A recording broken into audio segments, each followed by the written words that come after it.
They say children imagine things. But 9-year-old Iana did not imagine the moment she saw her soon-to-be stepmother sharpening a hidden blade on the night before the wedding. The wedding hall glittered with gold and laughter, but Iana's tiny heart thrashed like a trapped bird.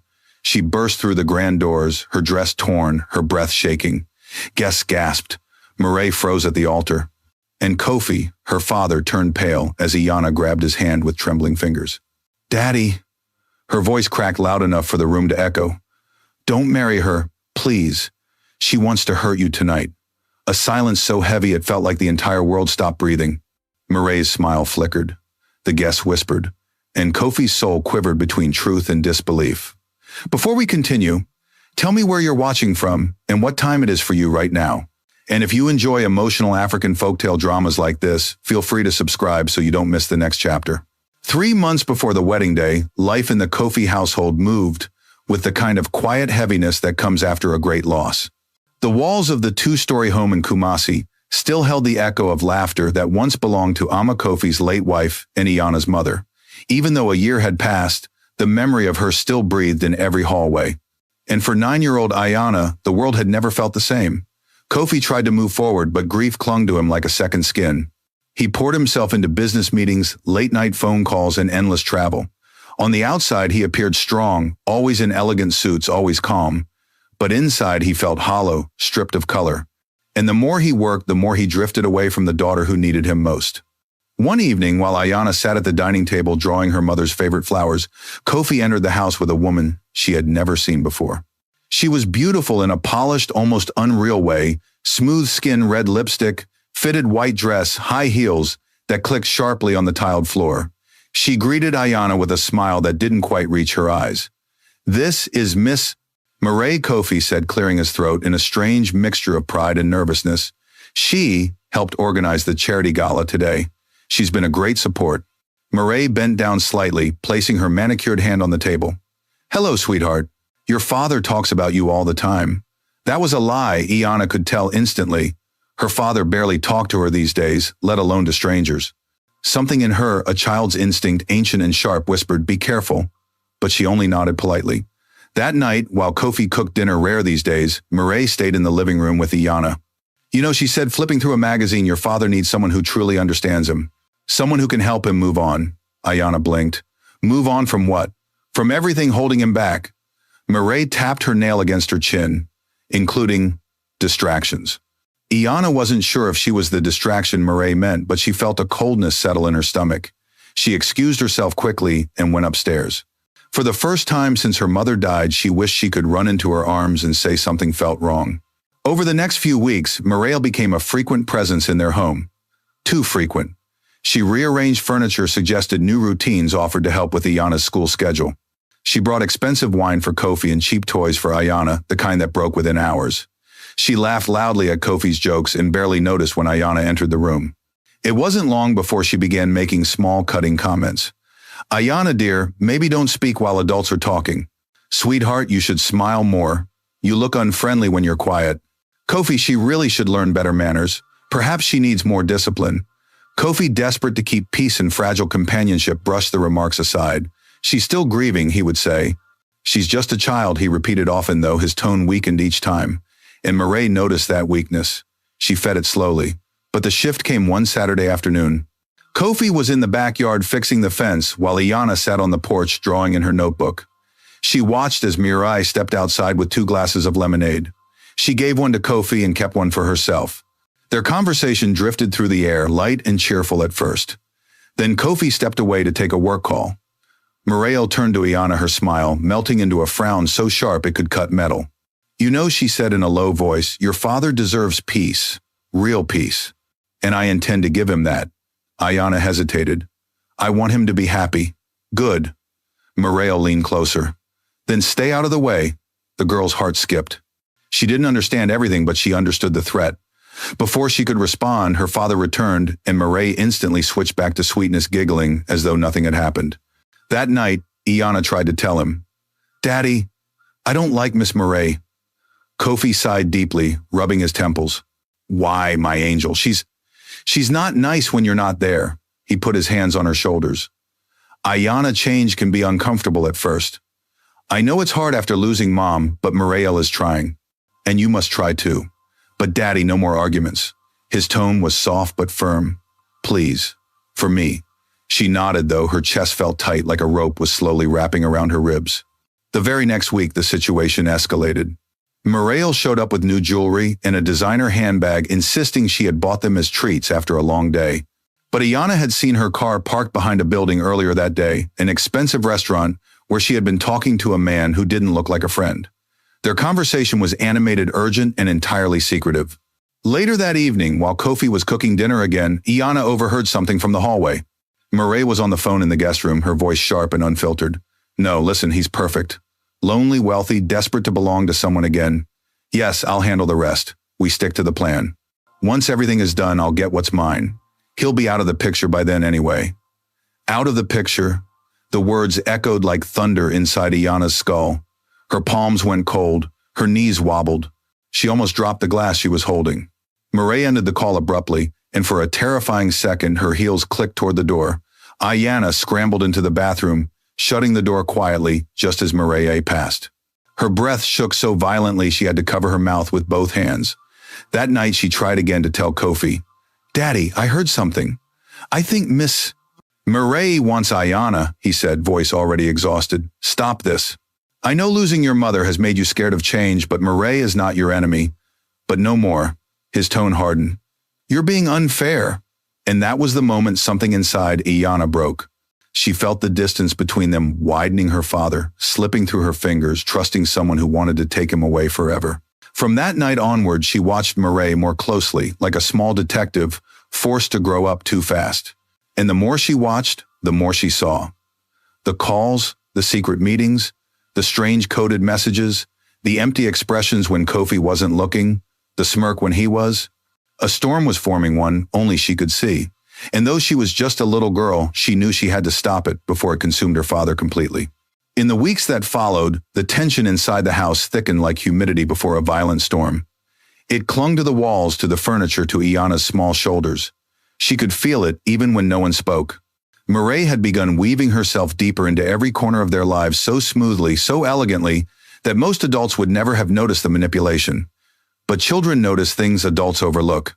Children see the shifts in tone, the small flashes of anger, the moments between the lies, and Ayanna saw everything. One Sunday afternoon, Kofi decided to take both of them to lunch at a quiet garden restaurant. He hoped spending time together would ease the strain between the two most important people in his life, but things didn't unfold the way he imagined. The sun was warm, the flowers blooming, and birds hopped across the stone pathway. It should have been peaceful. But as soon as the waiter placed the menus on the table, Muriel leaned back with an exaggerated sigh and turned to Kofi. She didn't say good morning to me today, she complained softly, loud enough for Ayanna to hear. It breaks my heart that she hates me so much. Kofi frowned at his daughter. Ayanna, sweetheart, is that true? I didn't hate you, the girl replied quietly. I was just finishing my homework. I didn't see. Muriel placed a hand dramatically on her chest.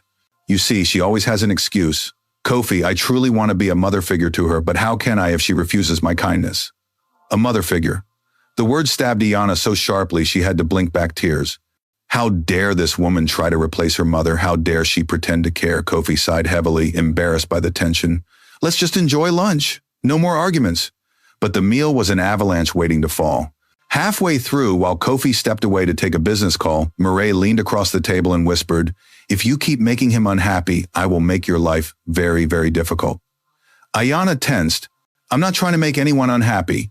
You already have, Muriel replied calmly. But don't worry. When I marry your father, everything will be under control. She smiled a thin, chilling smile. Even you. When Kofi returned, she instantly switched back to her sweet persona, wiping imaginary tears from her eyes. I just wish she would accept me, she murmured. Kofi placed a hand on her shoulder sympathetically. Give her time. But something in his voice sounded unsure, like a man trying to convince himself more than the woman beside him. From that day, Muriel escalated her tactics. She began placing herself between father and daughter in increasingly subtle, yet strategic ways. When Ayanna ran to show Kofi her school project, Muriel appeared instantly with news about the wedding plans. When Ayanna asked for help with homework, Muriel reminded Kofi that they had a dinner reservation. When Kofi promised to take Ayanna to the museum on Saturday, Muriel suddenly fell ill, clutching her head dramatically until he canceled. It was psychological warfare waged by a woman who knew exactly what she was doing. One particular evening, the situation tipped into danger. Kofi was in the study working on some documents while Ayana sat in the living room reading a comic book. Muriel entered the room carrying a decorative glass bowl filled with fruits. She placed it on the table and then with a sudden gasp let it slip from her hands. It shattered loudly across the floor. "What did you do?" Muriel shrieked. I didn't touch anything," Ayana cried, startled. Muriel raised her voice to a level she had never used in front of Kofi before. Kofi, come here," he rushed in immediately, alarmed. "What's wrong?" This child pushed the bowl, Muriel accused, pointing at the broken glass. "It almost cut my foot, I didn't," Ayana shouted, face flushed with fear. "I was sitting right here. Are you calling me a liar?" Muriel's snapped voice, trembling as if she were deeply hurt. Kofi rubbed the bridge of his nose. "Ayana, this is the second time something like this has happened, but Daddy, I didn't do it," Muriel sniffed. "Kofi, she hates me. She's trying to sabotage everything." The room felt like it was shrinking. Ayana's vision blurred with tears. Kofi knelt beside her, his voice gentle but distant. "Sweetheart, you have to try harder. Muriel is trying." "No, she's not," Ayana cried. "She hates me, she says things. She lies, that's enough." His tone cut like a blade. "I'm disappointed in you tonight." Those words were heavier than any punishment. He had never said those words to her, not even once. Muriel's eyes gleamed triumphantly. Later that night, after Kofi went to bed, exhausted, Muriel found Ayana sitting alone in her room, hugging a worn-out teddy bear. She closed the door quietly behind her. "You're losing," she whispered, leaning against the wall. "And soon you'll have no place in this house." Ayana's throat tightened. "My daddy loves me." Muriel chuckled softly. "Your father is lonely. And lonely men make useful decisions. Once we're married, I will decide how things run, including how you behave, or don't." The implication froze Ayana's bones. "What do you want from him?" the girl managed to whisper. "Everything," Muriel breathed, stepping closer. "All of it. And after I get what I want, well, I won't need him anymore." Her voice was chillingly matter-of-fact, like she was describing the weather. "But you," she continued, brushing her nail lightly along the doorframe, "you're a complication, and complications need to be handled." The door clicked shut behind her as she left, leaving Ayana shaking under her blanket, trying not to sob too loudly. From that night, Ayana rarely slept peacefully. The threats replayed in her mind. The lies, the manipulation, the feeling of losing her father to a woman she knew was dangerous. But fear alone didn't define her. She had courage, her mother's courage. And she began following Muriel more closely, silently observing everything. She noticed how Muriel always stepped away from the house whenever she needed to take certain calls. She noticed the coded phrases "progress, timing, final night." She noticed the increasing desperation on Muriel's face whenever Kofi mentioned signing financial documents for the wedding. And then came the day that changed everything. One afternoon while walking back from school, Ayana saw a familiar white SUV parked behind a small cafe. Muriel's SUV. She moved closer, hiding behind a hedge. Through the cafe window, she saw Muriel speaking to a man tall, well-dressed with a scar on his jaw. Their conversation looked tense. The man slammed his hand on the table. Muriel hissed something back, her eyes cold. Ayana leaned in as close as she could without being spotted. And that was when she heard it. "The wedding must happen," the man muttered. "Once you have access, we proceed that night. No mistakes. We cannot let him survive long enough to suspect you." Ayana's breath seized. That night, they were planning something for the night of the wedding. The realization exploded inside her like fire. She stumbled back, covering her mouth to silence her gasp. At that moment, the man's eyes shot toward the window. Ayana ducked just in time. She crawled away from the hedge, trembling violently, her heart pounding against her ribs. She didn't know how, she didn't know when, but she knew something monstrous was coming. And she knew she had to stop it. Even if no one believed her, even if she had to stand alone. From the moment Ayana overheard that terrifying conversation at the cafe, the world around her stopped feeling like a home and started feeling like a countdown. Every tick of the clock, every passing day, every forced smile from Muriel felt like another step closer to disaster. She wanted to scream the truth, to grab her father by the shoulders and shake him awake, but she painfully knew that he wouldn't believe her. Not anymore. Muriel had woven herself so tightly around his trust that every warning sounded like a child's jealousy in his ears. Still, Ayana refused to give up. She watched, listened, and collected every tiny abnormality she could find. She waited for an opportunity, a moment when the truth might finally break through her father's blindness. That moment almost came sooner than she expected. One late afternoon, as the sun began sinking behind the mango trees, painting the sky, Orange Kofi returned from work earlier than usual. His car pulled into the driveway while Maid was outside talking urgently on the phone. She didn't notice him at first. Her voice was sharp, angry, nothing like the sweet, gentle tone she always used around him. "No, you listen to me," she hissed. "The wedding cannot be delayed. He's signing the last documents this week, and once he does, everything moves fast. I told you I have him wrapped around my finger. The daughter, she's nothing. A small inconvenience I'll handle soon." Kofi froze. He didn't understand the context, but the hostility in her voice unsettled him deeply. He stayed silent, listening, but Maid caught a glimpse of his reflection in the window. She turned instantly, wearing shock and vulnerability like a mask she could slip on in a heartbeat. "Kofi!" she exclaimed, pressing a hand to her chest as if startled. "I didn't hear you drive in." He stepped forward slowly. "Who were you talking to?" "Oh, a friend. She's dealing with a breakup, she's emotional, you know how people get," Maid said, managing a soft laugh. "I was just giving her advice. Her explanation was smooth, far too smooth." Kofi wanted to question her further, but guilt stabbed him the moment he opened his mouth. This woman had been nothing but supportive, caring, attentive. She had helped him rediscover joy after years of grief. Or so he believed. "I'm sorry," he murmured, forcing a smile. "I didn't mean to eavesdrop." She closed the distance between them and wrapped her arms around him. "It's okay, love. I understand. You've had a long week." Ayanna watched all of this unfold from the upstairs hallway, clutching the railing. She saw everything, the flash of panic in Maid's eyes before she replaced it with affection, the way Kofi melted under her touch, the subtle relief on Maid's face when she realized he wasn't suspicious enough to dig deeper. It made Ayanna's stomach twist painfully. Later that night, she tried once again to talk to him. She knocked gently on his study door, hugging her notebook tightly. Daddy Kofi looked up from his laptop. "Yes," Angel Ayanna stepped inside cautiously. I need to tell you something important. Please don't get upset." He sighed, already sensing where this was going. "Is it about Maid?" She nodded. "Sweetheart," he said, shutting the laptop, "I know you've been struggling with all these changes. Losing your mother was hard on both of us. I'm not talking about Mommy," she cried out, surprising even herself. "I'm talking about what I heard today." Kofi frowned. "What did you hear?" She was on the phone outside. "She said she'd handle me. She said you were wrapped around her finger. Daddy, she doesn't love you. She wants something else." A long, tired silence filled the room. Kofi rubbed his forehead. "Ayanna, you must stop this. You're misinterpreting things." "I'm not." "She said the wedding can't be delayed," she said. Ayanna. His voice rose sharply. "Enough." The girl flinched, tears springing to her eyes instantly. He softened a bit but didn't back down. "I want you to stop spying on Maid. She has been patient with you, but you're making it difficult. You're hurting her feelings." "What about my feelings?" Ayanna whispered. "What about yours? If she hurts you, Daddy, she's dangerous." He stood up abruptly, the chair scraping against the floor. "Go to your room." But now, the sound of that single word crushed her. She turned away, walking slowly toward the door. Before stepping out, she looked over her shoulder with trembling lips. "When everything goes wrong," she said quietly, "you'll wish you listened."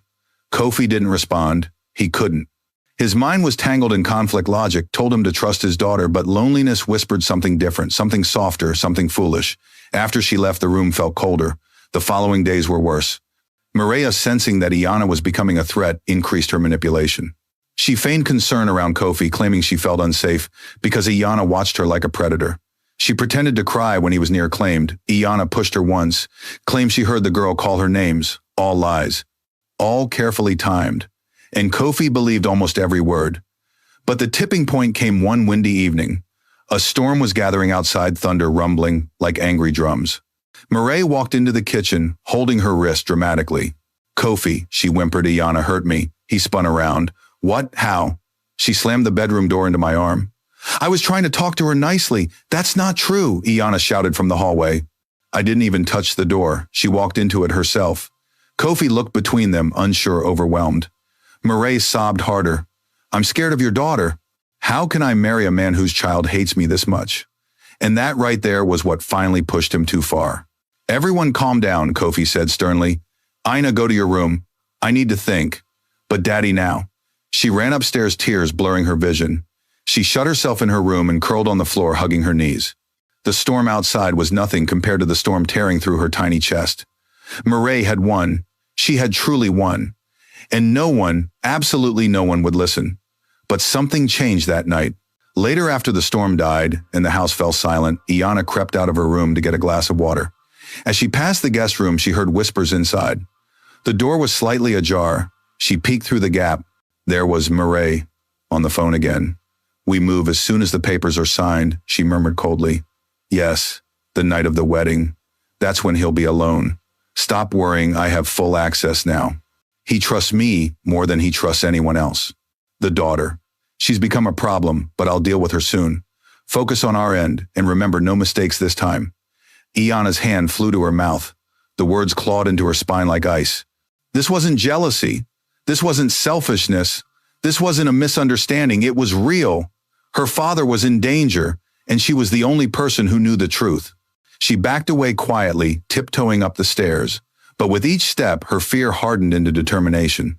Her mother once told her that bravery wasn't the absence of fear, but doing the right thing even when fear threatened to swallow you whole. So that night, as thunder rolled far away and her father slept unknowingly beside a woman plotting his death, 9-year-old Iana made a decision. She would save him, no matter what it cost. Even if she had to stand against Maid alone. The next morning arrived with a deceptive softness.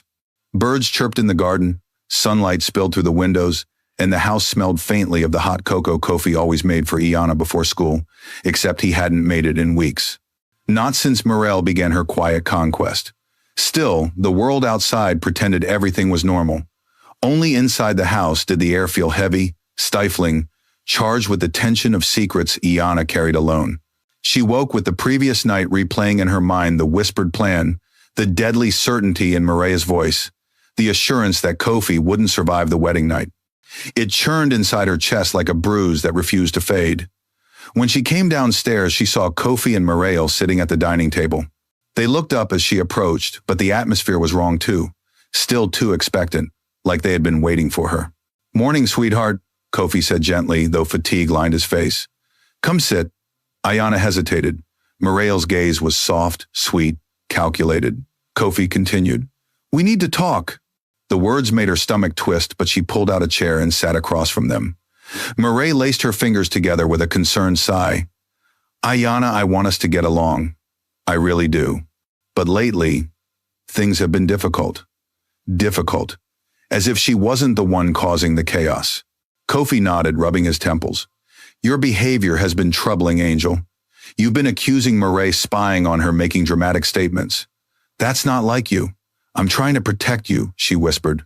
"Protect me from what?" he asked, frustration creeping in. From a woman who has only shown kindness, Iana felt her throat tighten. "You don't understand. She's lying to you." Maid let out a shaky breath, wiping imaginary tears. "Kofi, maybe we should postpone the wedding. I don't want her to feel threatened." "No." The panic in Iana's voice startled even herself. "Postpone it. Yes, Daddy, please postpone it." Maid blinked slowly, her eyes narrowing just slightly, an expression so brief only Iana noticed. Kofi sighed deeply. "We're not postponing anything. We just need to create peace." Peace. The word felt like a cruel joke. "From now on," he continued, "I want you to treat Maid with respect. No more accusations. No more stories." "They're not stories," she whispered. "Iana," he said firmly, "please, I need you to trust me." The words were final, a verdict, a dismissal. And that was when Maid placed her hand over his, anchoring him like a possession, and smiled sympathetically at Iana. "I believe in a fresh start," she said smoothly. "Let's begin again today. No grudges." But Iana saw the threat hidden behind the sweetness. When the conversation ended, she dragged herself upstairs, fighting back tears. She didn't want to cry anymore. Crying only made her feel smaller. She needed to be stronger, brave, clever. If adults refused to see the truth, she would have to find proof they could not ignore. That afternoon, while Kofi went to a business meeting, Maid remained at home. She offered to bake cookies with Iana, a gesture so obviously fake it made bile rise in the girl's throat.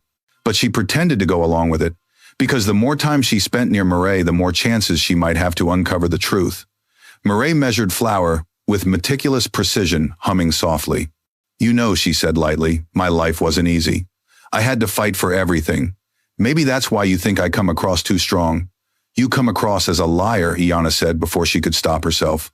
The humming stopped. Slowly, Maid set the bowl down, wiped her hands, and looked straight into Iana's eyes.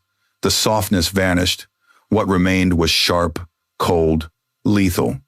You need to be very careful, she murmured. Your father loves me. He trusts me. And trust is power. She stepped closer. Iana stepped back instinctively. If you get in my way, Maid whispered, her voice smooth as poison, I will make sure he thinks you're the problem. Not me. Children aren't believed easily. Adults, however, are. Iana's heart pounded. Why are you doing this? Why do you want to marry him? If you don't even love him, I don't need to love him, she said simply. I need what he has. And after I get it, your father's purpose will be fulfilled. You mean you'll hurt him, Iana said, voice trembling. Maid tilted her head. I mean, he won't be a burden. A tear slipped down Iana's cheek. But she didn't run, she didn't scream. She just stared back, gathering every ounce of courage she had. You won't get away with this. Maid's lips curled. Watch me. The rest of the day passed like a nightmare on repeat.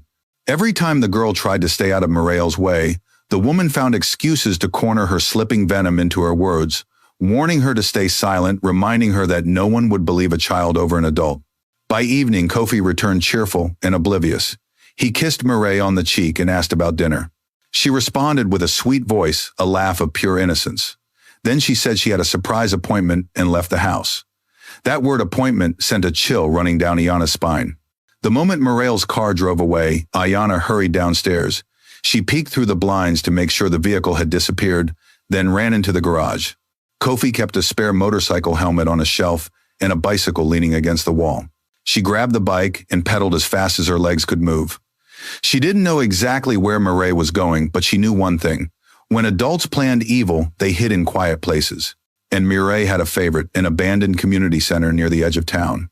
By the time she reached it, sweat trickled down her back and her legs ached. She hid behind a crumbling wall, peering into the cracked window. There she was. Maid stood inside, her arms crossed, facing the same man from the cafe, the one with the scar on his jaw. His voice rumbled through the room. She's becoming a problem, he said. The kid. I'll handle her, Maid said coldly. After the wedding, you'd better, the man replied. I don't want anything interfering with the plan. Once the funds transfer, we disappear. He dies. That's the deal. Iana gasped. She clamped a hand over her mouth immediately, but it was too late. The man's head snapped toward the window. Maid turned sharply. Did you hear that? She whispered. No, wait, someone's there. Footsteps thundered toward the door. Iana ran. She jumped on her bicycle and fled through the narrow alleys behind the center. Her legs burned, her breath shredded her throat, the wind slapped tears from her eyes. But she didn't stop. Not even when she heard a car engine start behind her. Not even when headlights flashed across her back. She took 2 sharp turns, then ducked into a narrow walkway between 2 houses. Maid's car raced past the main road, unable to follow. Only when silence fell again did Iana collapse beside her bike, sobbing. Her entire body shook with fear, but beneath that fear was certainty. She had heard enough. This wasn't paranoia, this wasn't jealousy, this was real. And no one, not even her father, could ignore it now. But when she returned home, panting and disheveled, Kofi was waiting in the driveway. Where were you? He asked, alarmed. I was following her. His expression darkened instantly. Iana, we discussed this. Why can't you behave? She's planning to hurt you, Iana cried. I heard her again, she said. Kofi raised a hand. Stop, just stop. But Daddy, no more lies, he snapped. You're grounded for the rest of the week. Her mouth fell open. I'm trying to save you. He shook his head, disappointed. Go to your room. And just like that, the last hope she had that maybe he would finally listen crumbled. But despair didn't win. Not tonight. Because as Iana climbed the stairs, tears streaming down her cheeks, a new resolve took root inside her. If her father wouldn't believe her, she would find someone who would. Someone with authority. Someone Maid couldn't manipulate. Someone who could help her gather the evidence she needed. She wiped her tears with the back of her hand and whispered to herself, I will stop her. I will. Because a child who knows danger is coming is not powerless. She becomes the warning the world refuses to hear. And sometimes, she becomes the only hope left. The next morning arrived with a gray sky, that seemed to echo the heaviness pressing onto Iana's small heart. She barely slept. Every time her eyes closed, she heard Mireille's voice again, cold, sharp, promising harm. She saw her father's face too tired and disappointed, convinced she was lying. That hurt more than anything else. But today would be different. She would not sit quietly and watch danger walk into their home. She would fight.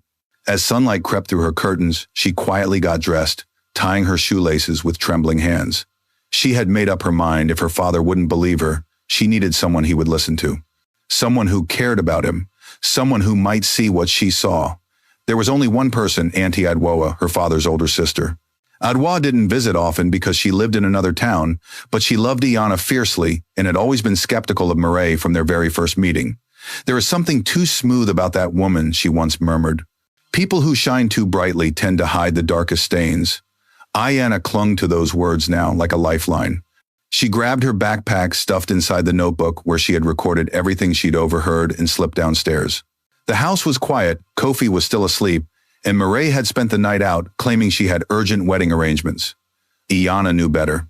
She knew exactly what kind of arrangements Mireille had been making in the dark. She pushed her bike onto the driveway and pedaled hard, fueled by fear and desperation. The ride to the bus terminal felt endless, every corner haunted by the fear of Mireille's car appearing behind her again, but she reached it safely. Auntie Adwoa arrived 2 hours later, stepping off the bus with her handbag and a stern expression. Her dark eyes scanned the platform until she spotted Iana standing alone, gripping her backpack straps tightly. Child, Adwoa said, hurrying forward. Why did you call me, sounding like the sky was falling? What's wrong? Iana didn't answer. She just threw herself into her aunt's arms, sobbing with the force of everything she'd held in for weeks. Adwoa's face hardened. Tell me everything.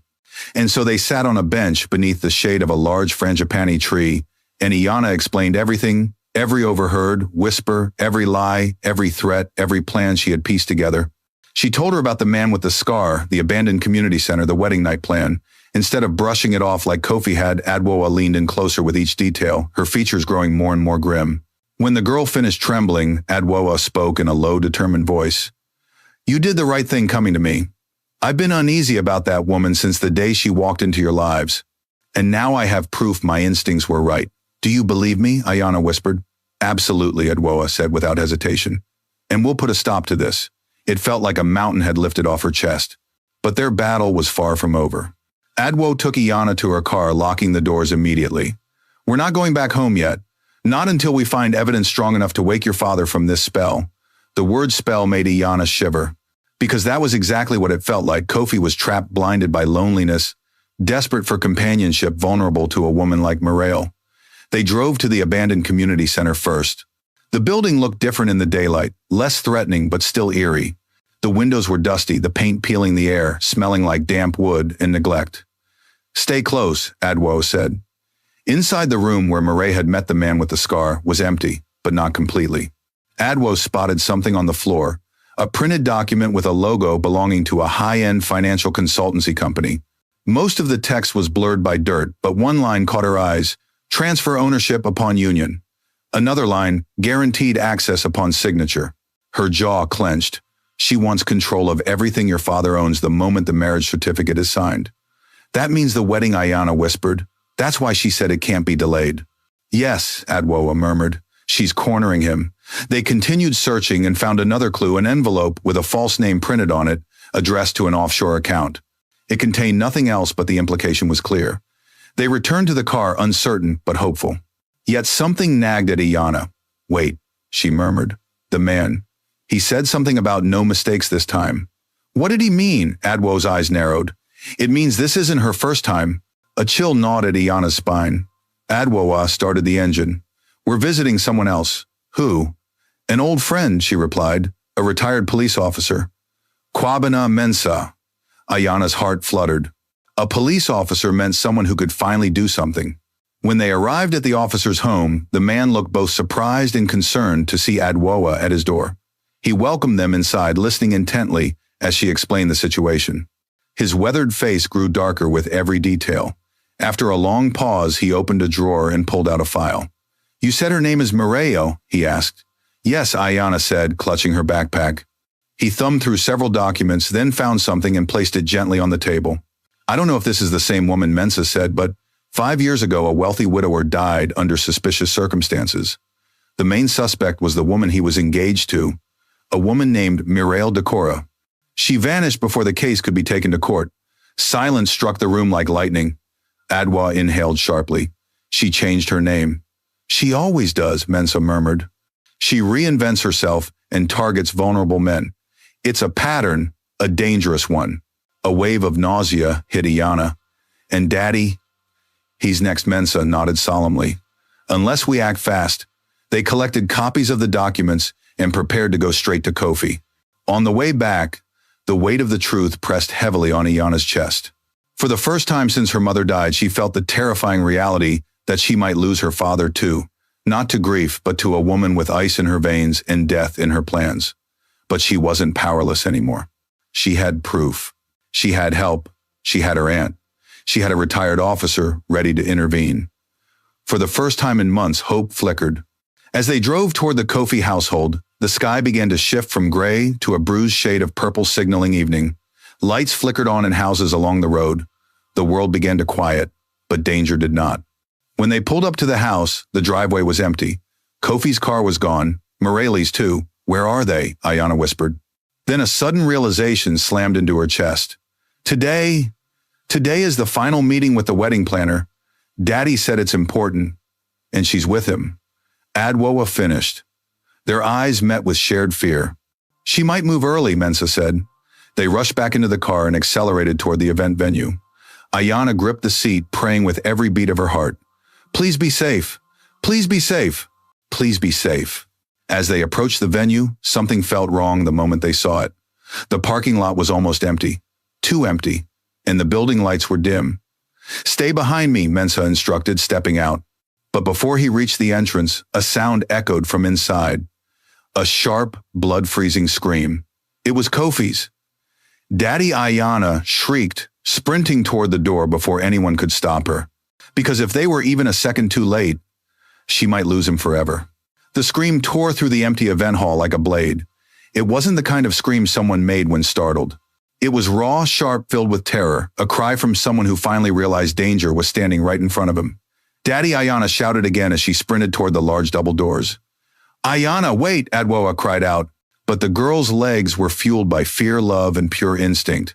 Nothing could have stopped her. She pushed the heavy doors open, breath-shaking heart pounding so violently it felt like it might burst from her chest.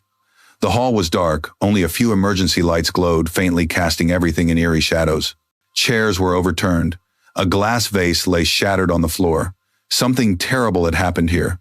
Kofi Mensa shouted as he followed behind. Their voices echoed unanswered. Iana ran deeper inside, scanning every corner until her eyes landed on a horrifying sight. Kofi lay on the ground near the stage, one hand pressed to the side of his neck, his face pale and twisted with pain. Beside him stood Mireille, but gone was the elegant, soft-spoken woman everyone knew. Her eyes were wild, her lipstick smudged, her hair disheveled, and in her hand gleamed a small silver knife. Daddy Iana shrieked, racing toward him. Mireille snapped her head toward the child, her face warping into a twisted smile. Well, well, look who arrived just in time. Mensa rushed forward, gun drawn, but Mireille moved with animalistic speed. She grabbed Kofi by the collar and yanked him upright, pressing the knife to his throat. Not one step closer, she screamed. Kofi Adwa gasped, hand flying to her mouth. Mensa raised both hands slowly. Mireille dropped the weapon. You can walk away from this alive, but if you hurt him, she snarled. That was always the plan. Kofi winced, coughing weakly. The cut on his neck wasn't deep, but it bled enough to show Mireille meant business. Mireille, he whispered, voice trembling, why are you doing this? Oh, Kofi, she scoffed. You really thought I loved you. You thought I wasted months pretending to care because I wanted you. Her laughter filled the hall, a sharp, bitter sound filled with hatred. No, I wanted your money, and you made it so easy. So desperate. So stupid. Kofi's face collapsed in disbelief and agony, not from the knife, but from betrayal. But I would have waited until tonight, she continued through clenched teeth, if your daughter hadn't kept interfering. Her eyes locked onto Iana with burning fury. This is your fault, little rat. Iana trembled, but she didn't back away. Let him go. You should have stayed quiet, Mireille hissed. But no, you went snooping. You told people. You followed me like a parasite. Adwo stepped forward. She's a child, she's a nuisance, Mireille snapped. She pressed the blade harder. A thin line of blood trickled down Kofi's neck. "Stop," Iana cried. "Please stop," Mensa tried again, voice calm. "Murray, listen. There are security cameras everywhere. Every move you make is being recorded." Murray laughed again. "You think I care about cameras? I disabled them before he arrived. I planned everything." She moved backward, dragging Kofi with her toward the side door. "She's trying to escape," Mensa muttered. "Don't move," she shouted, jerking Kofi. "I swear I will slit his throat." Iana froze, tears streaming down her cheeks. Kofi managed to speak, his voice shaking. "Iana, go. Don't watch this." "No," she sobbed. "I'm not leaving you." Her words broke something inside Murray. "You just don't stop, do you?" Murray hissed. "I should have handled you days ago." Then she lunged forward, but not toward Kofi, toward Iana. "No," Adwoa screamed. The world became a blur. Muriel broke away from Kofi and charged with the knife eyes blazing with murderous rage. Iana stumbled backward, tripping over a fallen chair. The blade flashed under the emergency lights as Murray raised it. Then bang! The sound cracked through the hall like thunder. Murray's scream tore through the air as she fell to the floor, clutching her shoulder. The knife clattered away, spinning across the tiles. Mensa stood firmly, gun still raised his face, steeled with resolve. "Move," he barked. Adwo rushed to Iana, pulling her into her arms as the girl sobbed uncontrollably. Kofi collapsed against a pillar, panting, staring at the scene in pure shock. Blood dripped down his neck, but the wound was no longer life-threatening. Mensa approached cautiously, kicking the knife farther away. Murray writhed on the floor, cursing, her face twisted with hatred. "You ruined everything," she shrieked. "All of you." Mensa cuffed her wrists while she thrashed violently. "You think this ends here," she spat. "There are others. You don't even know." "Save your breath," Mensa muttered. She screamed until her voice cracked. Paramedics and police sirens arrived within minutes, drawn by Mensa's call moments before entering the hall. As officers dragged Murray away, she turned her head, locking eyes with Iana one last time. "This isn't over," she whispered. But it was. It was over for her. The moment she was gone, the hall finally felt like it could breathe again. Kofi staggered to his feet, stumbling toward his daughter. His whole body shook as he knelt in front of her. "Iana," he whispered hoarsely, voice breaking. "My baby? I'm so sorry." She cried into his chest as his arms wrapped around her tightly. For the first time in months, he held her like he had once held her when she was tiny, protective, desperate, grateful she was alive. "I should have listened," he sobbed. "I'm so sorry. I'm so sorry." She clung to him, shaking. "I told you, Daddy. I tried. I know," he murmured. "You were right. You were brave. You saved my life." Adwa placed a trembling hand on both of them, her eyes glistening with tears. "She saved more than your life, Kofi. She saved your future." They stayed like that for a long moment, wrapped in the relief that they had survived something unimaginable. When the paramedics finished tending to Kofi's wound and declared him stable, the little family walked out of the event hall together, shaken, exhausted, but no longer broken. Outside, the sky had cleared. The storm clouds were gone. A faint streak of sunrise lit the horizon. Though dawn was still hours away, it felt symbolic, a new beginning. Kofi lifted Iana into his arms, holding her as though she might disappear if he blinked. From now on, he whispered into her hair, "I'll never doubt you again. You are all I have, all I need." Iana closed her eyes, finally letting herself feel safe. But as they walked to the waiting ambulance, a thought nudged the edge of her mind, a realization she couldn't ignore. What Murray said before being dragged away, "There are others." Iana clutched her father tighter. Something told her this story wasn't finished. But for now, for the first time in months, she could breathe. The night after the attack felt longer than any night Iana had ever lived through. Even after the police had taken Muriel away, even after the ambulance cleaned Kofi's wound and declared him physically safe, the shadows of what almost happened lingered in every breath, every heartbeat, every shaky step. They stayed at the hospital until dawn. Kofi sat upright in the hospital bed, despite the doctor telling him to rest one arm, wrapped tightly around Iana as though afraid she might vanish. His eyes rarely left her for more than a second. If she shifted, he looked. If she exhaled, he looked. If she blinked a little too slowly, he shook her gently, making sure she was still there. It was guilt.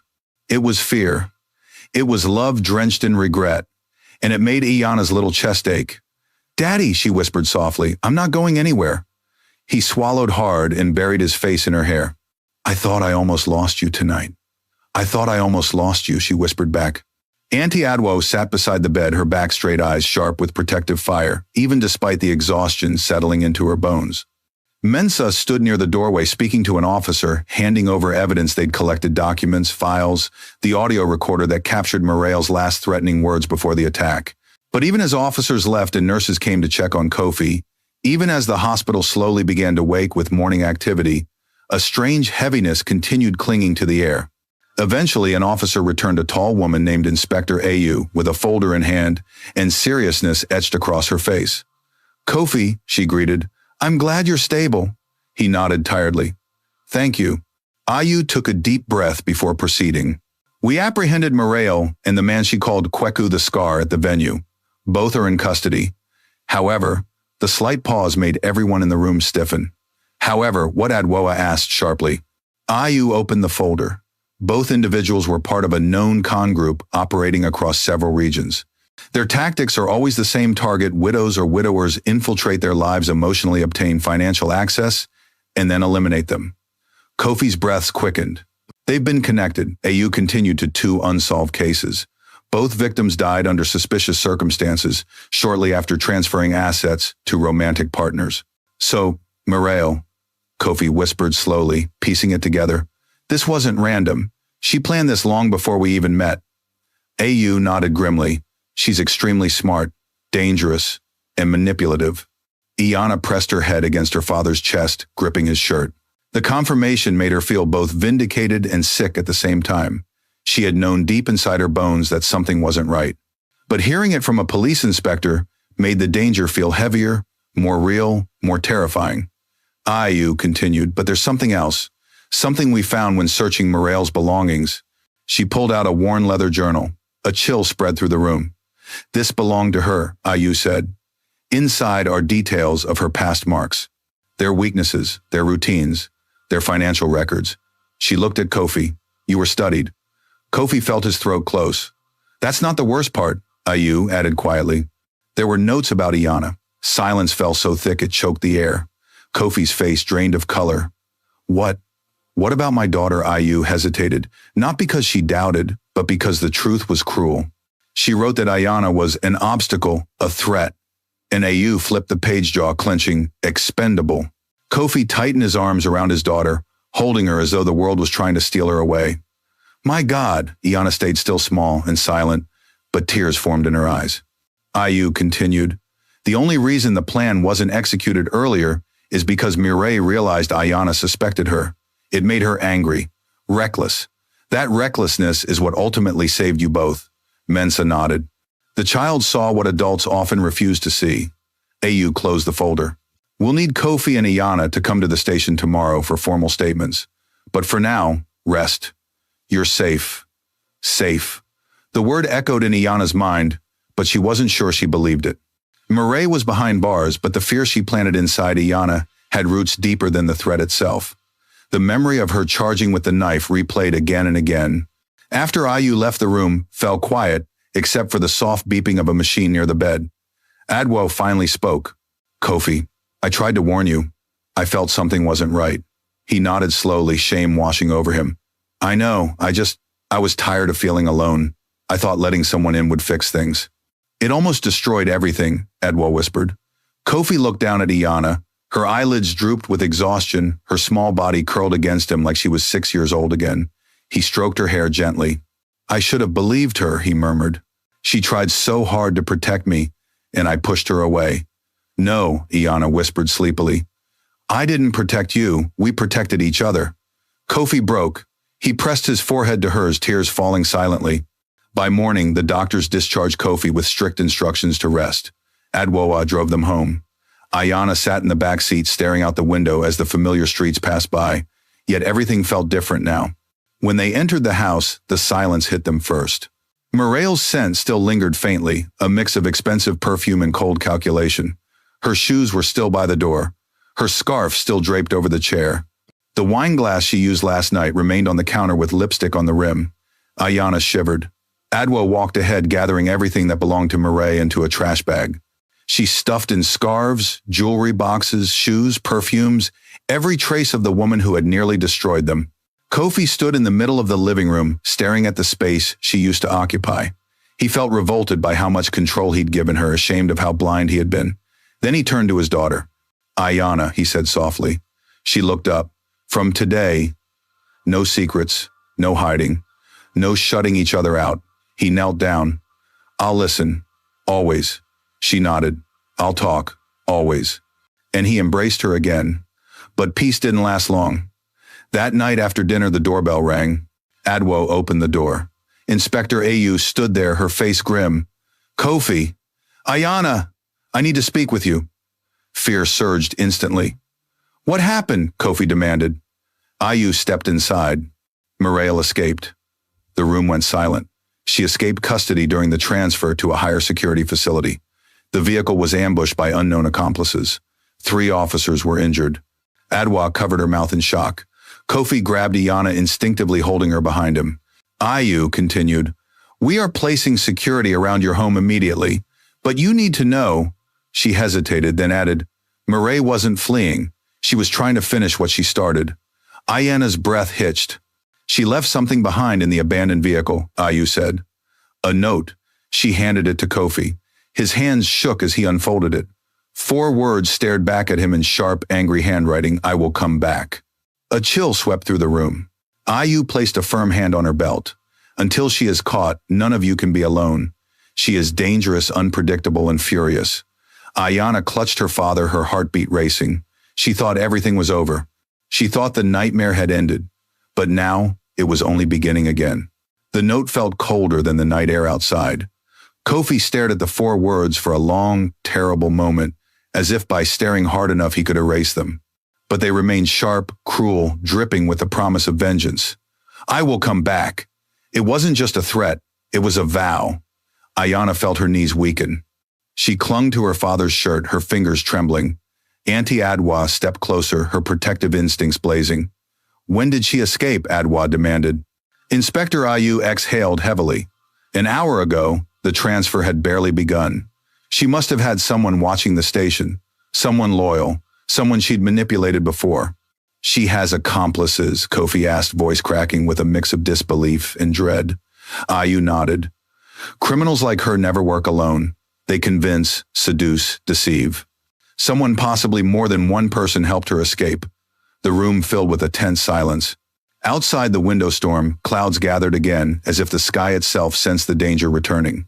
Ayu continued, "We're assigning 2 officers to stay outside your house in shifts. No one comes in or out without being checked. Keep your doors locked, curtains closed, and lights on at all times." "But she knows this house," Ayana whispered. "She knows everything." "She knows too much," Kofi added, his voice quiet, pained. "Everything I told her, everything she watched, every routine." Ayu nodded. "That's why we need to break the routine. She's expecting predictability. Instead, we'll move you somewhere safe tonight." Kofi frowned. "Safe where?" "A protected facility on the outskirts of town," Ayu said. "High surveillance, secure entrances. No one gets in without clearance." Ayana's heart raced. The idea of leaving home felt strange, but staying felt deadly. Every shadow on the walls seemed to shift under her gaze. Every creak of the house sounded like footsteps. Every whisper of wind felt like someone breathing outside the windows. A wave of memory hit her, Muriel's cold smile, the knife in her hand, the rage on her face. She grabbed her father's arm. "Daddy, we have to go." "I know," he whispered, pulling her close. "We will." Ayu gave them 15 minutes to pack only necessities. Clothes, important documents, medications, personal items. Ayana ran to her room and grabbed her backpack, slipping in her notebook, the one she had used to record everything. It had become her shield. Before leaving the room, she paused. Her mother's old photograph sat on her bedside table. A warm, gentle smile, bright eyes, soft, features everything Murray was not. She picked up the photo, hugging it tightly. "Mommy," she whispered, "please protect us." Downstairs, Kofi grabbed a small suitcase. His hands shook as he packed. Adwo packed hers too, refusing to leave their side. Mensa hadn't returned since the previous night. He was working with the police to track down Muriel's accomplices. Within minutes, 2 police officers arrived, escorting them out. One walked ahead, the other behind. Outside, a police car waited with its engine running. The house that once felt warm and full of memories now looked like a trap waiting to be sprung. The moment the car doors closed, Ayana exhaled shakily. But the tension didn't leave her body. She kept looking out the window, half expecting to see Maid watching them from the shadows, half expecting to see those cold eyes again. The safe house wasn't a house at all, but a small, secure apartment building used specifically by law enforcement for high-risk victims. It was plain, heavily guarded, and quiet. The walls were thick windows, reinforced cameras installed in every hallway. A far cry from the luxury Maid once pretended to belong to. IU led them inside. You'll stay here until we catch her. Officers will accompany you everywhere. Ayanna clung to Kofi as they walked into the small apartment. It had 2 bedrooms, a living room, a kitchen, and nothing else. But despite its simplicity, she felt grateful. At least Maid didn't know this place. At least not yet. Kofi sat on the couch and pulled Ayanna into his lap. He kissed the top of her head. Angel, listen to me. No matter what happens, I will not let anything happen to you. She nodded, burying her face into his shirt. IU cleared her throat gently. I need to ask Ayanna a few questions. Kofi stiffened. She's been through a lot. Can it wait? IU shook her head. The things she overheard might be crucial to tracking Maid's next move. It can't wait. Ayanna took a deep breath. I can do it. They sat around the small dining table. IU opened her notebook. Ayanna, you said Maid talked about others. Did she mention names? Ayanna squeezed her hands. No, just others. She said there were others like her, people she worked with. IU nodded. And the man with the scar, you heard him say something specific that night. Ayanna closed her eyes, remembering the words that haunted her dreams. No mistakes this time, Adwoa flinched. This time, meaning she has a track record. IU scribbled notes quickly. Was there anything else? The inspector asked gently. A long silence. Ayanna bit her lip. Then she whispered, she said she wanted Daddy dead, and that I was expendable. Kofi closed his eyes tightly, pain washing over his face. IU gave a small nod. Thank you, Ayanna. That helps more than you know. The girl lowered her head. Her voice shook. Inspector, do you really think she'll come back? IU paused for a moment, choosing her words carefully. Ayanna, people like her, people who are driven by greed, rage, and obsession, they don't quit easily. But we will catch her. That's a promise. Ayanna nodded slowly. But deep in her heart, she sensed something else, something darker. Maid wasn't coming back because she wanted revenge. She was coming back because she wanted to finish the plan no matter the cost. That night, they all tried to sleep. Kofi laid on the bed with Ayanna curled against him. Adwoa slept in the second room with the door slightly ajar. 2 officers guarded the hallway outside. But sleep did not come easily. At around 2 a.m., Kofi stirred. He had been awake for hours, staring at the ceiling, replaying everything he had missed, every warning he had ignored, every moment he had looked into Maid's face and seen something loving that wasn't real at all. He sat up and gazed at his daughter. Even in sleep, she looked troubled. Her tiny fists were clenched, her eyebrows furrowed, as though fighting nightmares. He covered her with the blanket and quietly stepped into the hallway. IU was sitting at the table typing on her laptop. She looked up. Couldn't sleep. No, Kofi whispered. I don't know how I could close my eyes knowing she's still out there. IU nodded sympathetically. We're doing everything we can. Patrols have doubled. Checkpoints are active. We're searching every known connection she has. Kofi sank into a chair. I was so blind she destroyed our peace, our home, our sense of safety. Kofi IU said gently, please remember, Maid is a professional manipulator. She chooses victims who are lonely, grieving, or vulnerable. She knows exactly what to say, exactly which weakness to exploit. No one is too smart to be deceived by someone like her. It still doesn't make it easier, he whispered. IU closed her laptop. It won't. Not for a while. But your daughter, she saved your life. Most children would have been terrified into silence, but she fought. Kofi smiled weakly. She has her mother's courage. Suddenly, a loud bang rattled the door. Kofi froze. I shot to her feet, hand already on her gun. Another bang, then a voice. I know you're in there. Cold. Familiar. Terrifying. Kofi's heart stopped. It was Maid. Ayanna bolted awake inside the room, eyes wide with terror, as the voice echoed through the apartment. She whispered, Daddy, she found us. Outside the door came another whisper, this time almost gentle. I'm not leaving until I finish what I started. For a moment, no one in the apartment moved. The world seemed to hold its breath. That voice, smooth, cold, venomous, seeped through the cracks of the reinforced door like poison smoke. Ayana's blood turned to ice. She clutched the edge of the blanket with trembling fingers, her small body rigid with fear. Ayu was the first to snap into action. She signaled sharply to the two officers stationed in the hallway. Positions, now! Both men drew their weapons and took strategic stances around the door. Their faces were pale, but determined this was no longer an ordinary case. This was a hunt, and the predator had arrived at their doorstep. Kofi stumbled backward, his heart pounding so loudly he could barely hear anything else. How? How did she find us? This location is confidential. Ayu didn't answer. She didn't know, and that made the situation infinitely more dangerous. Daddy, Iana whispered from the bedroom doorway. She didn't step out. She couldn't. Her legs refused to move. Kofi rushed to her, scooping her into his arms protectively. I'm here. I'm here, Angel. Nothing will happen to you. But even as he said it, fear gnawed through his voice, because he knew this woman had slipped through police custody. She had accomplices willing to risk their lives for her. She had a network, and she had a deadly obsession. Another bang rattled the door harder this time. I know you're in there, Murray's voice cooed, dripping with malice. Kofi, sweetheart, open the door. Let's talk. The officers exchanged a look. She was taunting them. She wasn't afraid. She was here bold enough to approach a guarded safe house.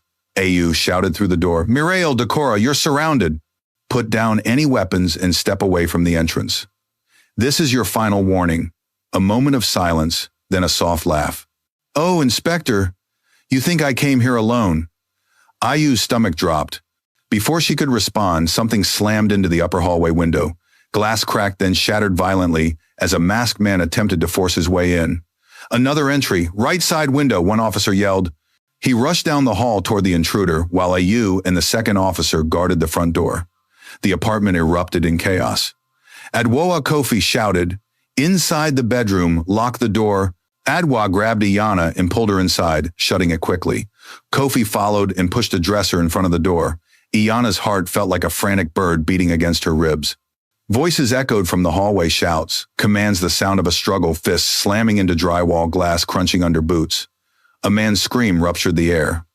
Then silence, a heavy, ominous silence. Inside the bedroom, Iana whimpered.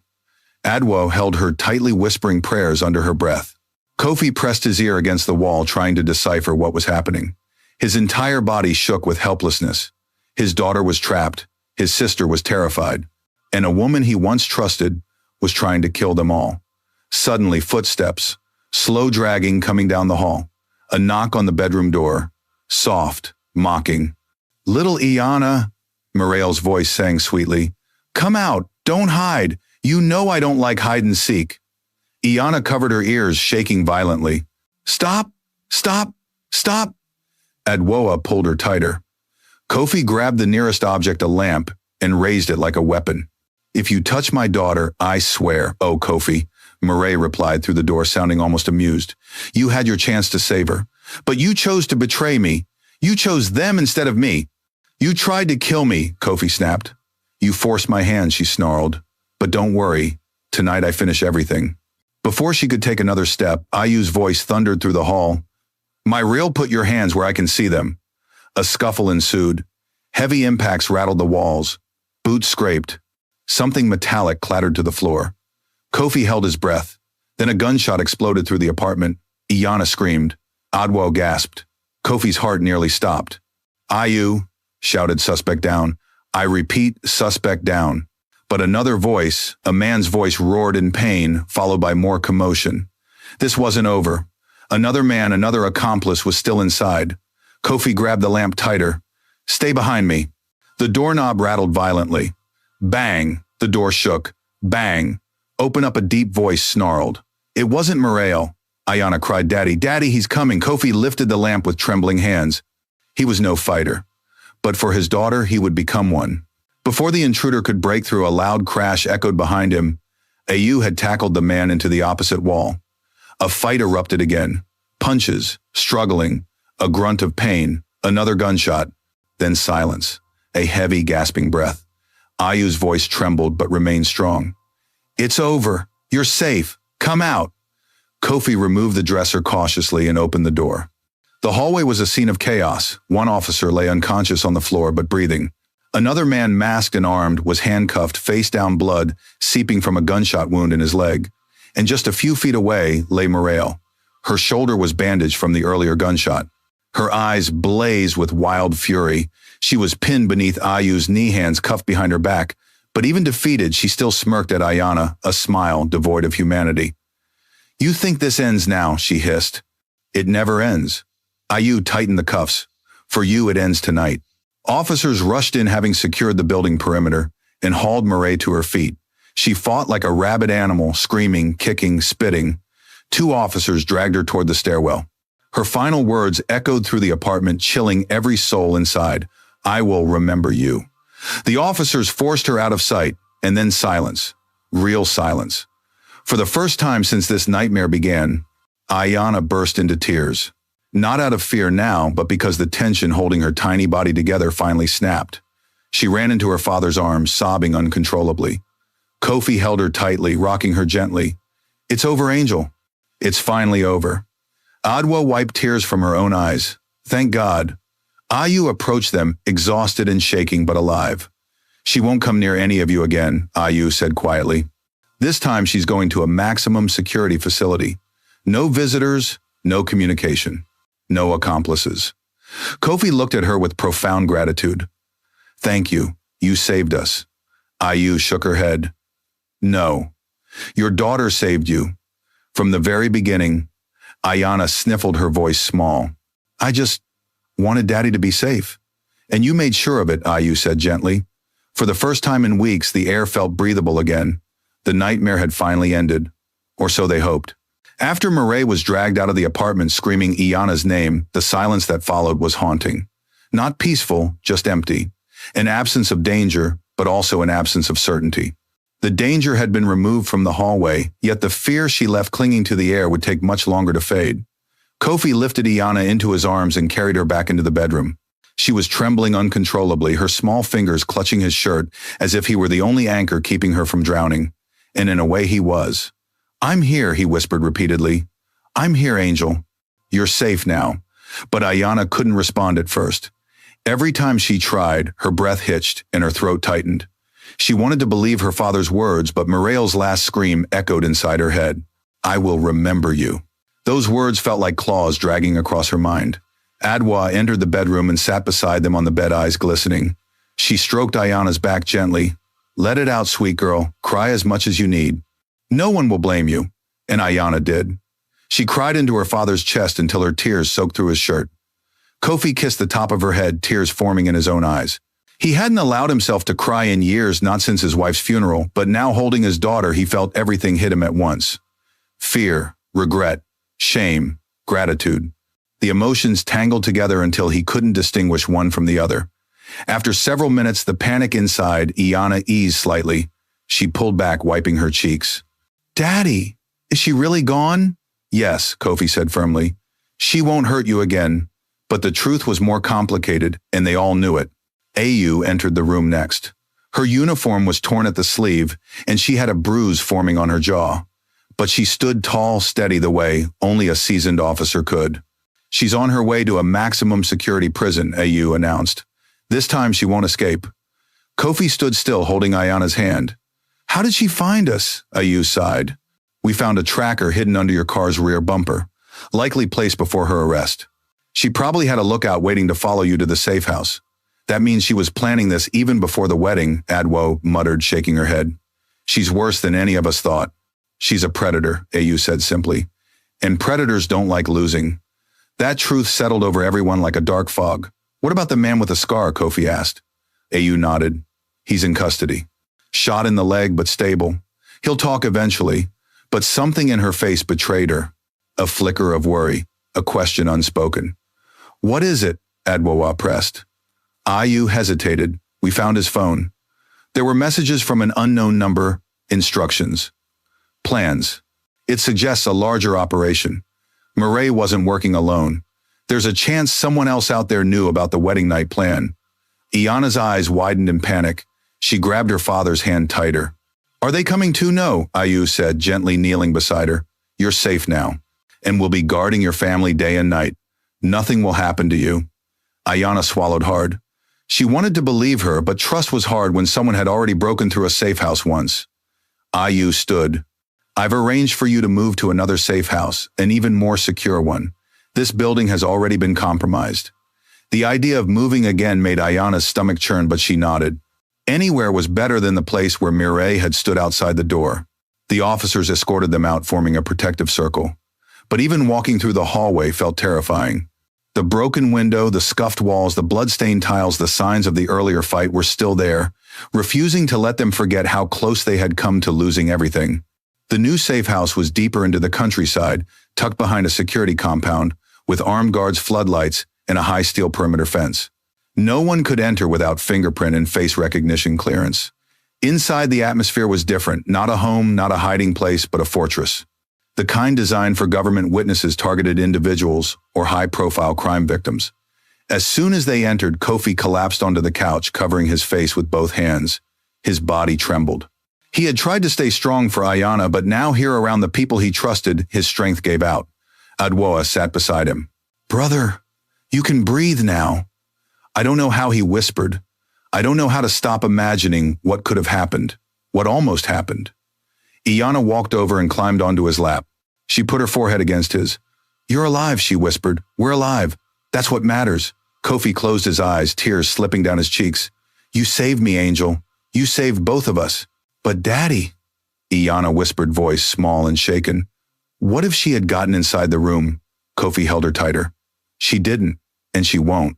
Ever again." But even he wasn't fully convinced. Adwoa stood and looked around the safe house. "We need to rest. Tomorrow will be a long day of statements and security plans." They all went to their assigned rooms. The guards outside patrolled every hour. Ayu and 2 officers stayed inside, sleeping in shifts. But sleep was impossible. Every creak made Ayanna flinch. Every gust of wind made Kofi look toward the door. Every whisper of leaves in the compound made Adwo clutch her blanket tighter. In the early hours of dawn, Ayanna slid off her bed and tiptoed into her father's room. He was awake, sitting on the edge of the bed, staring at the wall. She climbed next to him without asking. He put his arm around her automatically. "Daddy," she whispered, "will we ever go home again?" He sighed softly. "Not for a while. But one day, when she's locked away for good." Ayanna looked at her hands. Her fingers trembled slightly. "I wasn't brave," she said. "I was scared the whole time." Kofi smiled sadly. "Being brave doesn't mean not being scared. It means doing the right thing even when you are scared. And you did that, again and again." Ayanna leaned her head on his shoulder. "But Daddy," "Yes. What if she escapes again?" Kofi didn't answer immediately, because deep inside, he feared that too. He swallowed hard, forcing his voice to steady. "Then I'll fight for you," Ayanna whispered. "And I'll fight for you too." He pulled her close, closing his eyes as the sunrise crept through the small window. And somewhere far away in the back of a high-security police van, Mireille opened her eyes in the darkness. Bruised, bandaged, but smiling. "You can lock me away," she muttered to herself, "but you'll never erase me." Her lips curled into a sickening grin. Not from their lives, not from his daughter's nightmares, and not from his heart. She closed her eyes again, letting the van rock her gently as the road stretched ahead. "This isn't over," she whispered. "Not by a long shot." But for now, the Kofi family didn't know that. All they knew was the fragile peace they held in their hands, a peace they prayed would last. The sun climbed slowly above the horizon, spreading pale gold across the countryside as morning settled over the secure compound. But inside the safe house, no one felt the warmth of a new day. The tension of the night still clung to the walls like a stubborn shadow. Ayanna woke, curled against her father, her cheek resting on his arm. For a moment before fully remembering where she was, she felt a strange sense of normalcy. Then the memories rushed back the hallway, fight Mireille's scream, the escape, the chase, the intrusion at the first safe house. Her body tensed instinctively. Kofi stirred beside her. "Good morning, Angel." Ayanna looked up at him, eyes still heavy from restless sleep. "Daddy, did you sleep?" "No," he admitted. "But I rested enough." He brushed a curl from her forehead. "How about you?" "I slept a little. But I had dreams." He cupped her cheek gently. "Nightmares." She nodded. Kofi's heart tightened. "You're safe now. Nothing can reach you here." But even while saying the words, he wasn't sure he believed them completely. Safety felt like a fragile illusion after everything they'd been through.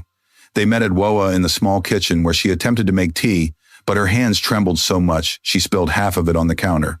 "Let me help, Kofi," said, taking the kettle from her. "No, Adwoa insisted, though her voice wavered. "I'm fine. I'm just tired." The truth was she was terrified. Ayu entered moments later, already in uniform. Her face looked more hardened than yesterday, her eyes sharper. She carried a folder in one hand and walked toward them with purpose. "Good morning," she greeted. "I need to brief you all on new developments." Kofi instinctively pulled Iana closer. "What happened?" he asked. Ayu set the folder on the table. "After last night's ambush, we interrogated the accomplice, the man with the scar, Kweku Obin. He confessed to several details regarding the operation." Ayana leaned in, her small brows furrowed. "What did he say?" Ayu hesitated. Not because she didn't want to tell them, but because she wasn't sure how much to reveal to a child. Kofi noticed. "You can speak. She's been through enough lies already." Ayu nodded. "Fine." Kweku admitted that this operation wasn't just about killing you, Kofi. You were supposed to be the final step in a larger chain. Maid, she works with a network specializing in targeting wealthy individuals. They infiltrate their lives, secure assets, and eliminate them. "That much we already knew," Adwoa said. "What else?" Ayu continued. "But there's more. They've already targeted others. Some escaped, some didn't." She opened the folder, revealing photos, faces of men and women, victims of the same pattern. "Moreo," she said, tapping one picture, was responsible for at least 2 deaths. "She left before the police could gather enough evidence. She's highly trained in manipulation." Kofi exhaled shakily. "And she had access to everything in my life. Finances, schedules, security details. Even this child." Ayana gripped his hand. Ayu added, "Her arrest last night wasn't just a win. It disrupted their entire operation. Which means they might come after us," Kofi murmured, completing her thought. Ayana froze. Ayu looked directly at her. "Not necessarily. These criminals only move when there's a high chance of success. Now that we know their methods, their patterns, and their faces, they'll scatter. They're cowards in the end." But Ayana didn't feel comforted. She couldn't remove the memory of Morel's smile, twisted and hungry with vengeance, from her mind. Ayu closed the folder. "For now, your family will remain under protection. Officers will accompany you everywhere, including when giving formal statements today." Kofi nodded. "Thank you." Ayu glanced at Ayana. "And I want you to know something important, sweetheart." "Yes," Ayana whispered. "You are the reason your father is alive. Don't forget that." A soft warmth blossomed in Ayana's chest, but it was quickly overshadowed by uncertainty. Because courage didn't erase fear. They spent the next several hours at the police headquarters giving detailed statements. Ayana described everything she saw, heard, and sensed. Sometimes her voice cracked. Sometimes she paused to catch her breath. But she didn't hide anything. And the officers listened with a level of respect most adults rarely showed a child. After the interview, Inspector Ayu walked out with them and said, "We'll be monitoring the prison transfer closely. Maria is being moved to a facility with the highest level of containment. She won't escape again." Ayana wanted so badly to believe those words. She tried. But fear clung like a stain. That evening, back at the safe house, the family tried to settle down. They watched a movie together, something silly and lighthearted, but none of them truly paid attention. Every time a floorboard creaked or the blinds rustled, they flinched. After dinner, Ayana sat by the window with the curtains slightly pulled back. The compound was peaceful, guards, patrolling lights glowing softly in the yard. Nothing seemed out of place. But inside her chest, her heart fluttered anxiously. Kofi joined her. "What's on your mind, Angel?" She hesitated. "Daddy, are we going to be okay?" "Yes," he said without hesitation. "We survived the worst part. But what if she escapes again?" Her voice cracked. "What if someone else comes?" Kofi knelt in front of her, placing his hands gently on her shoulders. "Listen to me," he said softly. "Danger doesn't win just because it tries to scare you." Ayana blinked up at him. "Love wins," he continued. "Family wins. You are stronger than anything that woman can ever bring into our lives." Ayana's eyes filled with tears. "But I was so scared." Kofi pulled her into a warm embrace. "Being scared doesn't make you weak. It makes you human, and you fought anyway. That's bravery." She smiled faintly, pressing her forehead to his chest. Adwoa watched them from the kitchen, a small smile tugging at her lips. The wounds of the last few days were still fresh, but healing had begun. Later that night, long after Iana had fallen asleep in her father's arms, a guard approached the safe house with a phone in his hand. "Mr. Kofi," he said quietly, "a call came in for Inspector Ayu. It's urgent. We think you should hear this." Kofi gently laid Iana on the bed and followed the guard outside. Ayu was already on the porch speaking into her phone with a tone that made Kofi's stomach twist. "Yes, I understand. You're certain. Send me the footage, now." She hung up slowly. Kofi stepped forward. "What happened?" Ayu turned to him, her expression grim. "There was an incident during the prison transfer. Ice traveled down Kofi's spine." "No," he whispered. Ayu nodded solemnly. "Muriel didn't escape." "Then what happened?" Ayu took a breath. "She was attacked." Kofi blinked. "Attacked by who we don't know yet. Another inmate. Or perhaps someone sent to silence her. But she's alive barely." Kofi struggled to process this. Ayu continued. "She was found unconscious, severely injured in the prison hallway. Someone wanted her gone before she could talk." Kofi's face paled. "So her network, they're tying loose ends." "Exactly. And that means you and your daughter may still be targets, not because they want to kill you, but because they want to erase any witness who knows too much." Kofi felt the world spin around him. "So this isn't over," he whispered. Ayu answered quietly, "No, not yet." Inside the safe house, Iana stirred in her sleep, restless, uneasy, as though somewhere deep inside she sensed the storm wasn't done with them. Not by a long shot. The weight of Inspector Ayu's words sank into Kofi like a stone tossed into deep water. The ripples spread through his mind, fear, disbelief, dread until they collided violently inside his chest. He gripped the railing of the porch to steady himself as the night breeze swept past, cool but offering no comfort. "Murray was attacked," he repeated faintly. "Someone tried to silence her." Ayu nodded, her face carved with worry. "It fits the pattern. Once a criminal operation starts collapsing, the organization removes anyone who could expose them." Muriel became a liability. Kofi rubbed his forehead, overwhelmed. "But why attack her now? Why not escape with her?" Ayu crossed her arms. "Because they don't want her alive. They want secrets alive, not people. And if they're willing to eliminate her, we can assume they'll come after every loose end." Kofi's voice cracked. "You mean us?" "Yes," Ayu said grimly. "You, Iana, and Adwoa." Inside the safe house, Iana slept, curled around her father's pillow, her cheek resting against his shirt sleeve for comfort. She looked peaceful, far too peaceful for a child who had seen the things she had seen. The thought of her being in danger again pushed something fierce and protective through Kofi. "No, not again. Not ever." He turned back to Ayu. "What do we need to do, Ayu?" Took a deep breath. "For now, we increase security. No one leaves the compound without an escort. No windows unlocked, no doors opened unless cleared, and absolutely no outside contact unless routed through me." "And longer term," Kofi whispered. "We need to find the group behind her," Ayu said. "Cut them off at the source. Once they're dismantled, you'll truly be safe." Kofi swallowed hard. "Then let's do it." Ayu looked at him thoughtfully. "I will. But Kofi, catching criminals like this is not simple. They're shadows, ghosts. They hide behind false names, stolen identities, disposable phones. Muriel was only one face in a larger machine." Kofi clenched his jaw. "They came after my child. I will do whatever it takes." Ayu nodded once. "Good, because you may need to." She turned and spoke quietly with the night guards, then returned inside to brief her officers. Kofi lingered on the porch, staring out at the darkness beyond the compound lights. Not long ago, he thought he had lost everything when his wife passed. Then he thought he found hope with Murray until she revealed the nightmare beneath her beauty. And now he faced a new unseen threat.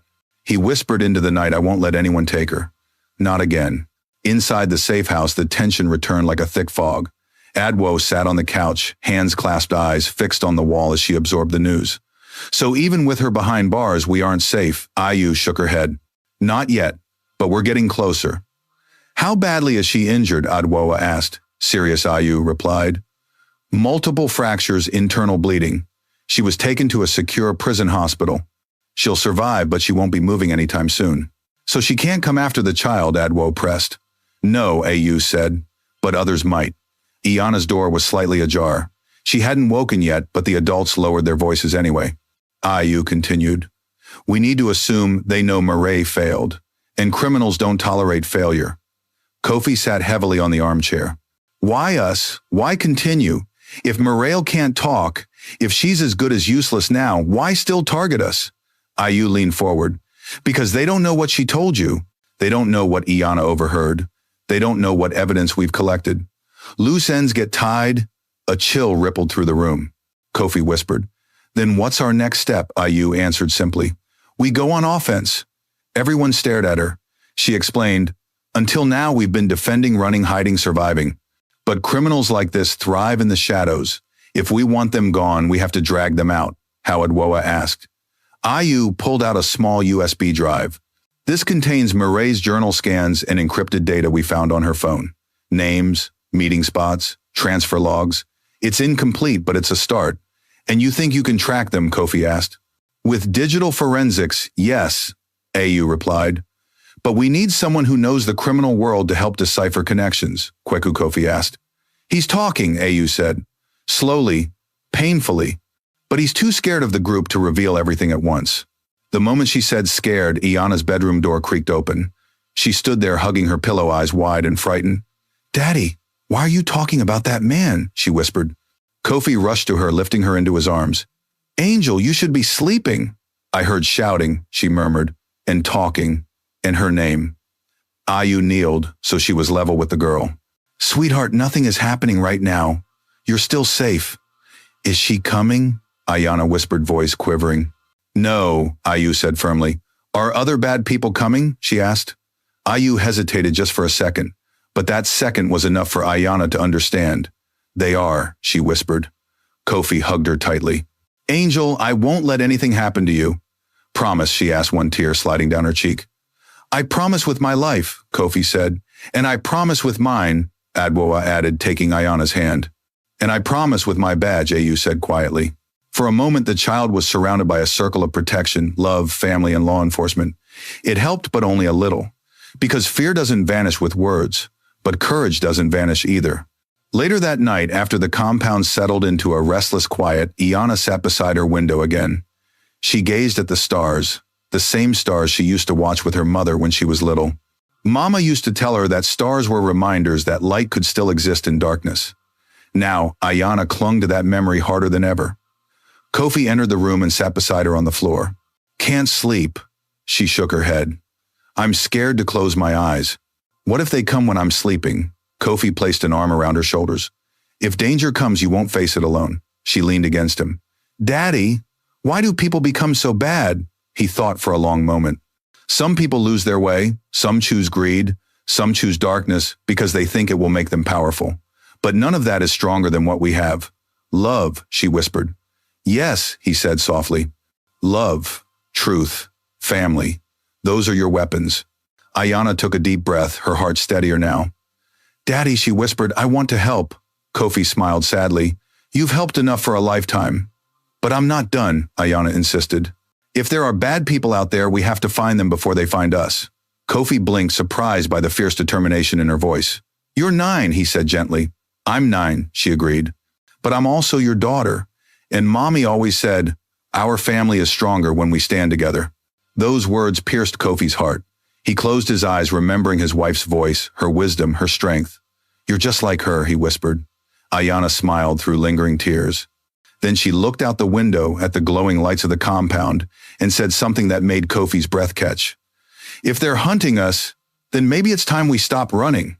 And Kofi realized with startling clarity, his little girl was no victim. She was a fighter, just like her mother, just like he needed to become. Tomorrow the investigation would begin. Tomorrow they would hunt for the truth. But tonight they held each other under the safety of the stars, hoping the light would guide them through the darkness waiting ahead. Morning arrived cloaked in an uneasy quiet, as if even the sun hesitated to rise over the tension lingering at the safe house. The compound was awake before the first light touched the horizon. Guards switching shifts, surveillance teams reviewing footage, Inspector Ayu pacing with her phone pressed to her ear, while officers scrambled with clipped urgency. Inside the apartment, Kofi sat at the kitchen table with a cup of untouched coffee. His eyes were red-rimmed from a night without sleep. Yet his posture upright alert made something clear. Fear had turned into resolve. Across from him, Ayana sat hugging her notebook, the same notebook she used to record Muriel's every suspicious action. Her fingers traced the edges softly as if gathering courage from the pages inside. She wasn't trembling anymore. She wasn't shrinking beneath fear's weight. She sat tall, her expression steady. Only 9 yet, carrying the kind of gravity that adults struggle to manage. Adwa entered the kitchen next, tying her scarf tightly around her hair. She gave both father and daughter a firm nod. Today, she said, we cooperate, we focus, and we strike where it hurts. Kofi managed a faint smile. You sound like Mensa, she snorted. Well, the man does know how to deal with trouble. A knock at the door drew their attention. Before Kofi could move, Ayu entered with 2 folders under her arm. Her expression was intense, tired, but sharpened by purpose. We have a breakthrough, she announced. Immediately, Ayana leaned forward. What did you find? Kofi asked. Ayu set the folders on the table. We analyzed data from Morel's confiscated phone. Whoever attacked her, they wanted to erase connections, not steal information. But they missed something important. She opened the first folder. Inside were printed images, timestamps, financial logs, and blurry screenshots. This, she said, pointing to a low-resolution photo of 2 shadowy figures, is a meeting between Murray and a man we believe is the operation's handler. She referred to him by the code name, the Black Vine. The Black Vine, Adwo repeated. Sounds like some crime boss from a movie. Ayu nodded. He's real, and very dangerous. Kofi exhaled slowly. Where do we find him? Ayu hesitated. That's the difficult part. He operates through layers, fake identities, burner phones, proxies. No one meets him directly except his most trusted members. Ayana's voice was barely above a whisper. Did Mireille ever meet him? Ayu opened the second folder. We believe so. This location here. She pointed to a map with a red circle. An abandoned luxury villa outside the old industrial district. Mireille visited multiple times. Always alone, always at night. Adwawa frowned. Why wasn't this place raided earlier? Because we only discovered its relevance today, Ayu explained. And now with Mireille incapacitated and the accomplice interrogated, we have enough evidence to move. Move, Kofi's heart pounded. You mean raid it? Yes. She looked directly at him. Tonight. A thick silence filled the room. Why tonight? Adwa asked. Because their network is collapsing, Ayu said. The failed hit on Mireille means someone inside the organization knows their structure is compromised. They will scatter, destroy evidence, disappear. If we wait even a day, we lose our chance. Kofi leaned back, exhaling shakily. So this ends tonight. Ayu met his eyes. Yes, one way or another. Ayana's small hand reached across the table and held his. Daddy, she said quietly, we have to help. He squeezed her hand gently. Angel, this is dangerous. You've done enough. She shook her head. But I know things. Things no one else paid attention to. The way Mireille spoke. The phrases she used. The places she went. They might matter. Ayu nodded in agreement. Actually, she's right. Children see details adults overlook. And right now, details might save lives. Kofi closed his eyes, struggling between fear and pride. His daughter wasn't a fragile flower. She was a beacon. He didn't want her near danger, but he also couldn't deny that she had insights no one else had. All right, he said quietly. But only if she stays far from the raid site. Ayu nodded. Of course. She won't be anywhere near the operation, but her knowledge can help us prepare. For the next hour, the safe house transformed into a war room. Ayu spread out maps, floor plans, digital blueprints. Officers connected laptops, reviewed routes, and coordinated with tactical units. The abandoned villa had 3 entrances, multiple blind spots, and potential escape tunnels underneath. It was built for luxury, but its isolation made it perfect for criminal activity, and perfect for ambushes. Ayana sat beside Adwa, flipping through her notebook. She always talked about the cellar, she murmured, and the crates, and the night deliveries. Ayu wrote everything down. This helps. It matches the suspicious activity reported near the villa. At one point, Iana pointed to a page she had drawn weeks ago, a sketch of a symbol she had once seen on Mireille's notebook. What's this? Ayu asked. A vine, Ayana said. She always drew it when talking to the scarred man. Ayu froze. This symbol, this matches an insignia found in previous unsolved cases. The room darkened with realization. This operation is bigger than we thought, Ayu whispered. And far older. By late afternoon, the police task force was assembled outside the compound. Armed officers, armored vehicles, communication techs, everything needed for a high-risk raid. Before they left, Ayu gathered Kofi Adwoa and Iana in the living room. "Stay here," she instructed. "No one opens the door. Not for anyone. Your security detail will remain outside. We'll radio back once the raid is complete." Kofi nodded grimly. "And if something goes wrong," Ayu placed a hand on his shoulder. "Then we make sure it doesn't." When she left, the atmosphere in the safe house changed again. Not frantic, not fearful, just heavy. Waiting is its own kind of battle. Night fell fast, wrapping the compound in a muted glow of security lights. Kofi paced the living room like a caged lion. Adwo sat on the couch, prayer beads in hand. Ayana sat near the window watching the guards, watching the shadows, watching for anything that didn't belong. At 8:27 p.m. the radio crackled. "We're at the target. No movement outside." Preparing to breach. Kofi grasped the radio tightly, knuckles white. Minutes crawled by, then entry team in. Clearing corridor. First floor clear, cellar entrance located. Ayana squeezed her pillow, then suddenly static, a sharp burst of shouting. Then shots fired, suspects fleeing, repeat suspects fleeing, team 2 blocked the south exit. They're escaping through the tunnel. We need backup. Now Kofi's legs nearly buckled. No. Adwoa covered her mouth. Ayana clutched her father's hand so tightly it hurt. Another shout came through. We found documents, tons of them, records, logs, photos. This is their operational hub. Relief flickered. Then wait, there's someone alive down here. More shouting. Then a voice strained, breathless, terrified. "It's her." Everyone froze. Ayana whispered. Her Ayu's voice, shocked, shaken, came through the radio. "Maid, she's here." Kofi felt the world tilt sideways. "But how she was in the hospital," Ayu panted into the radio. "I don't know how she got here. But she's alive. Barely. They tried to kill her before we arrived." Silence. "Then she's requesting to speak to one person." Kofi's throat tightened. Who? Ayu's answer came like a ghost whisper. "She wants to speak to Ayana." For several long seconds, no one in the safe house moved. The room seemed to tilt, the air thinning into something sharp enough to cut. Ayu's voice still crackled through the radio, but her words felt distant, muffled, unreal. "She wants to speak to Ayana." Iana's eyes widened. Her breath hitched small, sharp. Adwo immediately pulled the girl behind her. "Absolutely not." Over my dead body, Kofi snatched the radio from the table, voice trembling with a rage he had not felt in years. "You, that woman nearly killed my child. Why would you even repeat that? Ayana is not talking to her." End of discussion. There was a pause on the other end.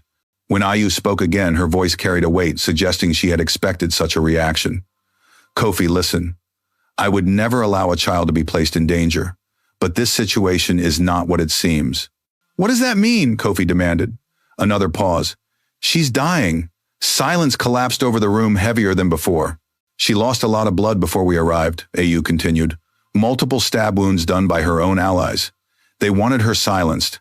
She's barely conscious. Doctors say she won't survive the night." Ayana stepped forward slightly from behind Adwoa, her small hand gripping the older woman's clothes. "She's dying." Her voice carried no joy, no relief, only confusion and something deeper. The ache of a child who had seen too much too soon. Ayu went on. Before losing consciousness again, she whispered something. She said, "Let me speak to the girl. The girl knows what they don't." Adwo scoffed. Manipulation, even on her deathbed. Kofi swallowed hard. Why my daughter?"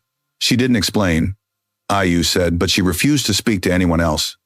Not the doctors, not the officers, not even me. She only said, "The girl. It has to be her." Iana's heartbeat hammered in her ears. Kofi rubbed his face with both hands. "No, absolutely not. I've failed her once by trusting that monster.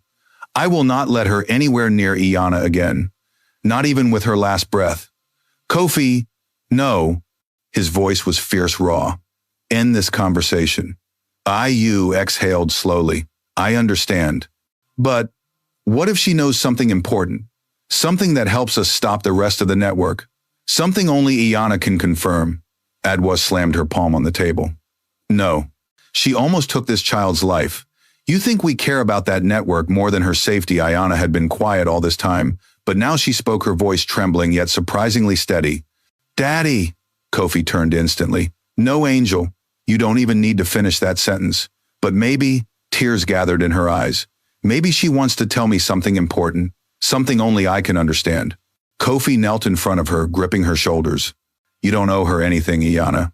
Nothing. I know, the girl whispered. But if she's dying, maybe she wants to tell the truth. Or warn us about something. Adwa shook her head. Child, some people die as they lived in darkness. But sometimes, Iana whispered, people tell the truth when they know they won't live to lie anymore. Her words, soft but piercing, hung in the room. Kofi closed his eyes. Iana, you're brave. Too brave sometimes. But I won't let you. I don't want to go alone, she said quickly. If I go, you come with me. He opened his eyes, stunned. You're my daddy. You won't let anything happen to me. Right, Kofi's throat tightened. Never, he whispered. And Annie too. Inspector AU. Everyone. I won't be alone. I'll be safe. Tears blurred Kofi's vision. How could a 9-year-old be so gentle, so wise after so much fear? How could he deny her when she wasn't being reckless but compassionate? Ayu's voice came through the radio again. Kofi, it's your decision. But if we're going to interrogate the network's weakest link before she dies, this is the moment. A long, heavy silence followed. Finally, Kofi stood, clutching the radio voice, low but resolute. We're coming. But if she so much as looks at my child wrong, I will. You won't need to, Ayu said quietly. Just hurry. The drive to the abandoned villa felt like moving through a dream, cold, heavy, surreal. Floodlights illuminated the dark estate, casting harsh shadows against crumbling walls. Police cars filled the courtyard. Officers stood in tight formations, their faces grim. As Kofi stepped out of the car with Ayana holding his hand, heads turned. Whispers spread. They all knew who this little girl was, the reason the criminal plot had unraveled. Ayu met them at the entrance, her expression a mix of relief and worry. She's inside. But prepare yourselves. Her condition is bad. Together they walked down a dim hallway toward the cellar. The air smelled of dust, blood, and something metallic. At the end of the corridor, 2 guards stepped aside. Only the father, the aunt, the girl, and the inspector, the guard, said gently, everyone else stays out. Kofi squeezed Ayana's hand until she looked up at him. No matter what she says, he whispered, I'm right here. You're safe. They descended the steps. The cellar was lit by one single lamp, and on a mattress in the corner lay Morel. Her skin was pale, lips cracked, hair matted with sweat and blood. Her once perfect makeup had washed away, leaving behind a human face, a broken, battered one. She looked nothing like the glamorous predator who had stalked their lives, but when her eyes opened, those eyes were the same. Dark, sharp, alive. She coughed weakly, a trace of red at the corner of her mouth. Well, her voice rasped. You came. Kofi stepped in front of Ayana, instinctively shielding her. Morel's gaze drifted past him to the child. Let her come closer. No, Kofi growled. I can't speak loudly, Morel murmured. If you want the truth, the real truth, she needs to hear it. Ayana took a small step forward. Daddy, it's okay. Kofi's heart nearly broke. But he moved aside slightly, staying close enough to grab her in an instant. Ayana approached until she stood a few feet from Morel. The dying woman smiled faintly, not with malice this time, but with something strange, almost painful. You, she whispered, are remarkable. Ayana remained silent. Morel continued, I never hated you. Not really. A pause. Not at first, Kofi clenched his fists. I hated what you saw in me, she went on. I hated that you saw through me before anyone else ever did. Ayana's voice was small. Why did you want to hurt Daddy? Morel blinked slowly, as if the question reached something deep in her chest. It wasn't supposed to be like that, she whispered. I joined the group when I was young. Too young. They promised me family, protection, purpose. They made me believe love was weakness. Made me become this. She coughed again, wincing. The Black Vine, he recruits lost people. Broken ones. People who will do anything to feel powerful. Ayu stepped forward. Who is he? Where is he? Morel's eyes shifted toward her. The fading light in her gaze flickered. You'll find him where the first transaction happened. She struggled to breathe. The place where vines grow, but never see the sun. Ayu scribbled the words furiously. Kofi demanded, why involve me? Why target us? Morel's lips trembled. Your company, your land, your influence. You were their prize. I was just A tool. Then she turned her gaze to Ayanna again. You were the only thing I didn't expect. A weak smile ghosted her face. And the only thing I ever admired. Ayanna blinked, confused.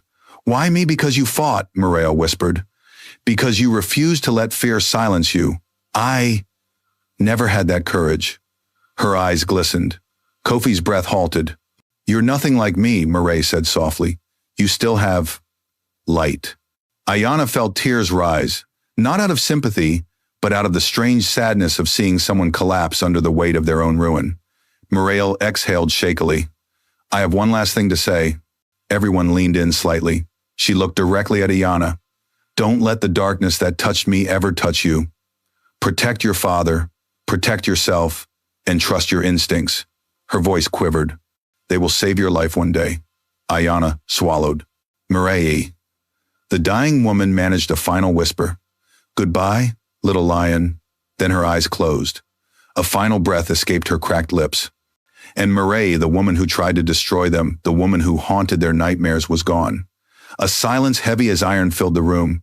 Kofi lifted Ayanna into his arms, burying his face in her hair as tears fell freely. Adwa wiped her eyes. It's over.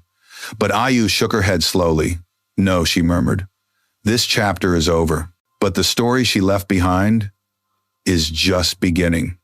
Ayanna held her father tighter, whispering, Daddy, let's go home. And for the first time, Kofi believed they actually could. Sometimes the greatest courage is found in the smallest hearts. In this story, a 9-year-old girl refused to let fear silence her. She trusted her instincts even when adults doubted her, and in doing so, she saved not just her father but herself. Life often brings people who wear beautiful masks but hide dangerous intentions. This reminds us to listen to the quiet warnings inside us, the intuition that whispers long before danger shows its face.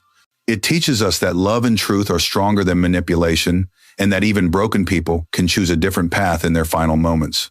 Protect your loved ones, stand firm in the face of fear, and never underestimate the truth spoken by a brave heart. If you were moved by this story, share your thoughts in the comments. Tell us where you're watching from. And if you enjoy emotional African folktale dramas, kindly subscribe to the channel for more powerful stories.